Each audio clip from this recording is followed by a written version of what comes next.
Some ghosts are apparitions.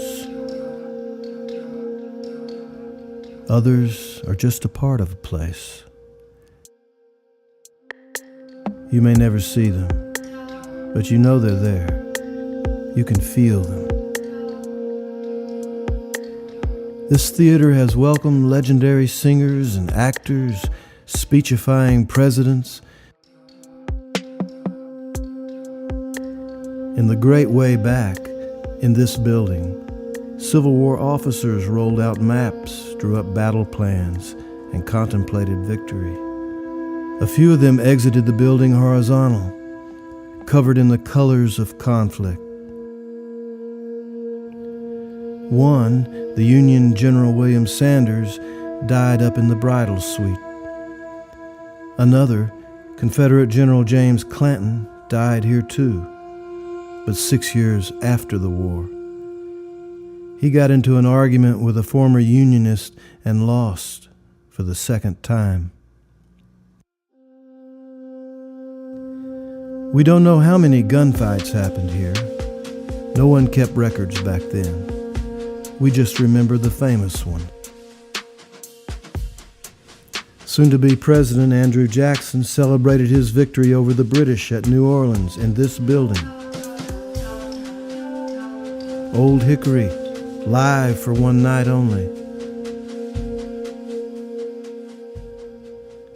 The theater itself is more than 100 years old, but the old hotel in front is nearly a century older than that.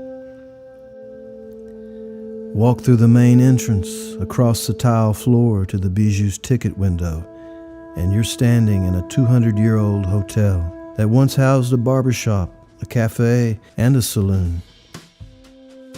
A lively place, to be sure. Step in, deeper, all the way in. Now you're inside the theater. A theater that artists and critics praise for its remarkable acoustics. Bijou, it's French for jewel.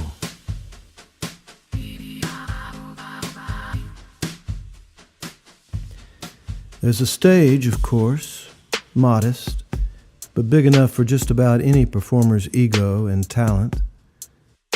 A balcony, a second balcony, once the only one in town that was open to black customers. On either side, 3 levels of loges, those box seats that make you think of Abraham Lincoln on a bad night. Looking down on every bit of it are 4 golden cherubs. They seem happy, content, and why not? They've seen every show since before Hollywood, before radio. They've seen them all, the great ones and the not-so-great ones.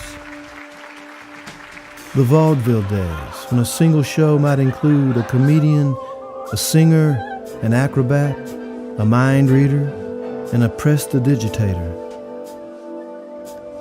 One unexpected performance was the result of a business deal which closed the theater in 1926.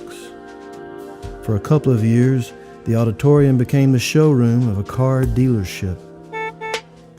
Later on, for 9 years, it was a porno house. The Bijou was an embarrassment, and the owner almost tore it down. Still, the cherubs hung on.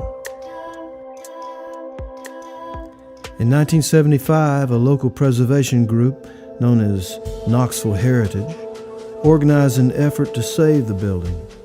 It's now on the National Historic Register. The community and the city stepped in and saved this cultural and historic jewel. The artists came back, more diverse, more eclectic than ever.